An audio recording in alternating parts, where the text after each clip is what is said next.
क्या था बिन ब्याही मां रीना का फैसला।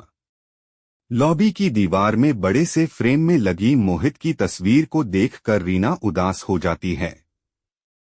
आंसू की कुछ बूंदें उसकी आंखों से लुढ़क जाते हैं। 15 अगस्त का दिन था और बाहर काफी धूमधाम थी। आजादी का सूरज धरा के कणकण पर अपनी स्वर्णिम रश्मियां बिखेरता हुआ जलथल से अटखेलियां कर रहा था। आज था रीना की बेटी का पहला जन्मदिन। मोहित की कमी तो हर दिन हर पल उसे खलती थी, फिर आज बिटिया के जन्मदिन पर तो खलनी ही थी। मोहित के जाने के बाद से उसकी हर सुबह स्याह थी, हर शाम उदास थी। रात अक्सर आंसुओं का सैलाब लेकर आती, जिसमें वह जी भर डूब जाती थी। अगली सुबह सूजन से भरी मोटी मोटी आंखें उसके गम की कहानी कहती। पिछले 1.5 साल से रीना घर से ही काम कर रही थी। वह मन ही मन कुदरत को धन्यवाद देती कि वर्क फ्रॉम होम की वजह से उसकी मुश्किल आसान हो गई, वरना दुधमुंही बच्ची को किसके पास छोड़कर ऑफिस जाती। यूं भी और बच्चों की बात अलग होती है, पर वह किस किस को क्या सफाई देती। आप कितने ही बहादुर क्यों न हो, पर कभी कभी समाज की वर्जनाओं को तोड़ना मुश्किल हो जाता है। कोरोना की वजह से रीना घर से बाहर कम ही निकल रही थी, क्योंकि तीसरी लहर का खतरा बना हुआ था और इसे बच्चों के लिए खतरनाक बताया गया था। वह अपनी बेटी को किसी भी कीमत पर नहीं खोना चाहती थी। आखिर यही तो एक निशानी थी उसके प्यार की। उसने ऑनलाइन ऑर्डर करके ही सजावट की सारी चीजें, गुब्बारे, बंटिंग्स आदि एडवांस में ही मंगा ली थी। शाम के लिए केक और खाने पीने की दूसरी चीजों का ऑर्डर देकर वह निश्चिंत हो गई थी। वह 1.5 वर्ष पुरानी यादों में खो गई। कितना पागल हो गया था मोहित, जब रीना ने बहुत ही घबराते हुए उसे अपने गर्भवती होने का शक जाहिर किया था। घर में ही टेस्ट कराने पर पता चला कि खबर पक्की है। प्यार से उसे थामते हुए बोला था वह, यह तो बहुत अच्छी खबर है। यो मुंह लटकाकर क्यों खड़ी हो, कुदरत का शुक्रिया अदा करो और आने वाले मेहमान का स्वागत करो। तुम पागल हो मोहित, बिना शादी के यह आफत, क्या हमारा समाज इसे स्वीकारता है। वह रोते हुए बोली, problem is a question proposed for solution. हम शादी कर लेंगे, बस प्रॉब्लम सॉल्व। कहते हुए मोहित ने उसके बालों में हाथ फेरा। और दूसरा कोई रास्ता भी नहीं था। एक तो 3 महीने के बाद गर्भपात कराना गैर कानूनी काम, और दूसरा साथ में कोरोना की मार। सारे अस्पताल कोविड-19 के रोगियों से भरे थे। कोरोना काल में डॉक्टर दूसरे गंभीर रोगियों को ही नहीं देख रहे थे। फिर गर्भवती महिला का वहां जाना खतरे से खाली भी नहीं था। कुछ एक अस्पतालों में डॉक्टरों से मिन्नत भी की थी, पर बेकार। कोई भी डॉक्टर किसी पेशेंट की जांच के लिए राजी ही नहीं था। रीना को मोहित पर पूरा भरोसा था। पिछले 2-2.5 साल से उसके साथ लिव इन रिलेशन में रह रही थी। उसके स्वभाव को काफी हद तक जान लिया था रीना ने, मगर कहते हैं न कि हम सोचते कुछ हैं और होता कुछ और है। इस प्रेमी जोड़े के साथ भी यही हुआ। कोरोना रूपी दानव उनके घर तक पहुंच चुका था। मोहित को बहुत तेज बुखार आया और जब कुछ दिनों तक नहीं उतरा तो जांच कराई गई। वही हुआ जिसका डर था। वह कोरोना पॉजिटिव निकला। आनन फानन में अस्पताल में भर्ती कराया गया। संक्रमण का डर था, इसलिए रीना को वहां जाने की मनाही थी। 1 से 2 बार डॉक्टर से बहुत जिद करके आईसीयू के बाहर से मोहित की एक झलक पा ली थी उसने। हालत बिगड़ती रही और मोहित ने इस दुनिया को अलविदा कह दिया। पीछे छोड़ गया रोती बिलखती रीना को और अपने अजन्मे बच्चे को। दुखों का पहाड़ टूट पड़ा था रीना पर। बदहवास सी वह घंटों तक घर के फर्श पर ही पड़ी रही। कोरोना संक्रमित होने के कारण मोहित का संस्कार भी पुलिस ने ही करवाया था।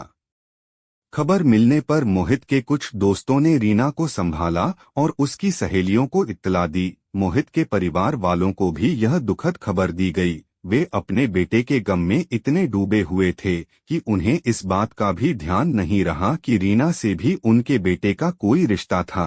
भला इस तरह के रिश्ते को कौन स्वीकार करता है?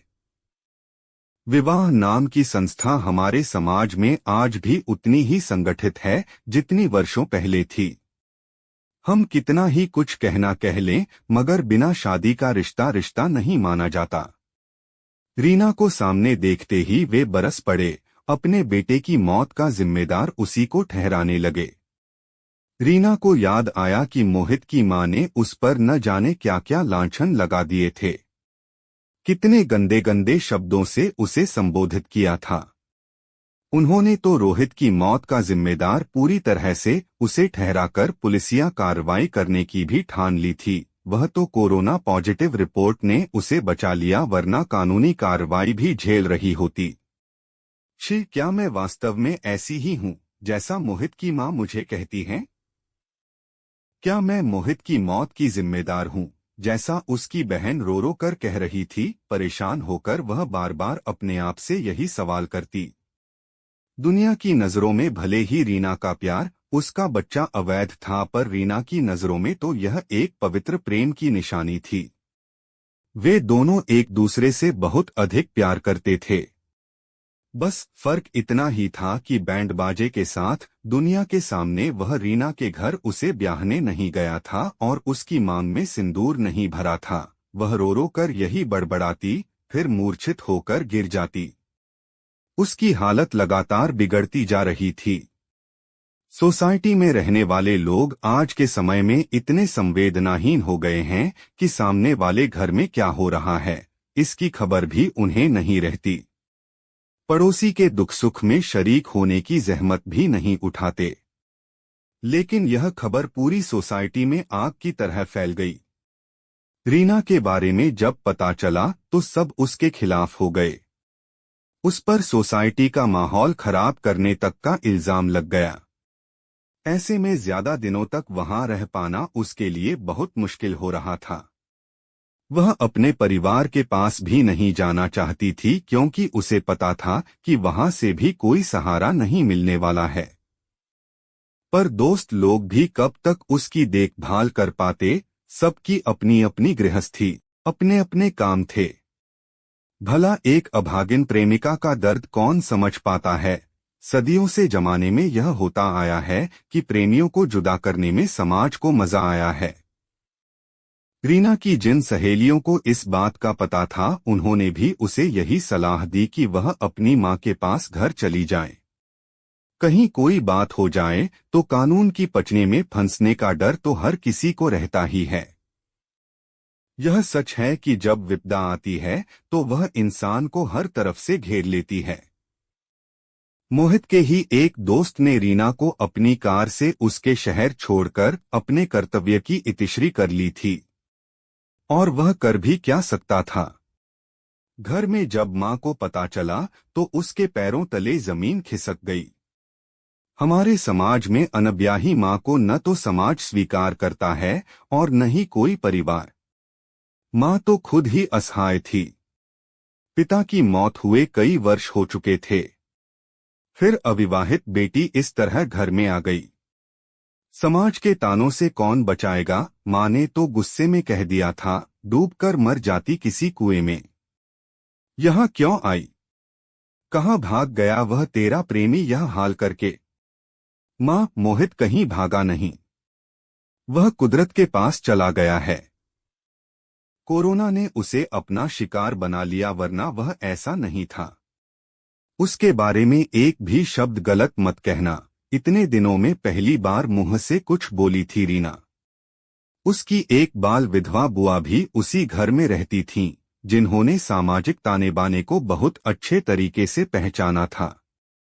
रीना की ओर देखते हुए बोली, सोचा भी नहीं तूने क्या मुंह दिखाएंगे हम समाज को, डोट लोग थू थू करेंगे। छोटी दो बहनें शादी के लिए तैयार बैठी हैं, कौन करेगा इनसे शादी? लोग तो यही कहेंगे कि जैसी बड़ी बहन है वैसी ही छोटी भी होंगी चरित्रहीन। इन लोगों ने यह सब कह तो दिया, पर यह नहीं सोचा कि ऐसी हालत में रीना से यह सब बातें करने से उसकी क्या मानसिक स्थिति होगी। इतना ही नहीं, इस बीच धोखे से रीना के पेट में पल रहे बच्चे को खत्म करने के भी कई घरेलू उपाय किए गए, पर वे कारगर साबित नहीं हुए। उल्टा रीना के स्वास्थ्य पर असर पड़ा, रक्तस्राव होने लगा और जान पर बन आई। इस मुश्किल भरी परिस्थितियों में खुद को संभाल पाना मुश्किल हो रहा था। एक रात्रि वह निकल पड़ी किसी अनजान डगर पर। उसे बार बार माँ और बुआ के कड़वे शब्द याद आ रहे थे कि डूबकर मर जा, किसी कुएं में या फंदे से लटक जा। रात का समय था। वह रेलवे ट्रैक के किनारे किनारे चली जा रही थी। विक्षिप्त सी हो गई थी वह। आसपास चल रहे लोग उसे देखते घूरते और आगे बढ़ जाते। यही तो समाज का दस्तूर है। किसी की मजबूरी के बारे में जाने बगैर हम उसके बारे में कितनी सारी धारणाएं बना लेते हैं। पूर्वाग्रह से ग्रसित यही समाज तो नासूर है हमारे मानसिक स्वास्थ्य के लिए। तभी कहीं दूर से रेल की सीटी बजी। धड़धड़ाती हुई ट्रेन आ रही थी और उसकी आहट से पूरी धरती में कंपन हो रहा था। रीना का दिल भी एक बारगी कांप उठा। सच कितना मुश्किल होता है मरने के लिए साहस जुटाना, खासकर ऐसे में जब जीने की कोई वजह हो। ट्रेन अब पास आ चुकी थी। इंजन की लाइट दूर से दिखने लगी थी। उसने अपने पेट पर हाथ फेरा और आसमान की ओर देखकर जोर से चिल्लाई, मोहित, मैं आ रही हूँ तुम्हारे पास। तुम्हारी परी को भी ला रही हूँ। तीनों मिलकर वहीं रहेंगे सुकून से। वहीं पर तैनात रेलवे का एक गार्ड जो काफी देर से उसकी गतिविधियों को देख रहा था, अब उसे बात समझ में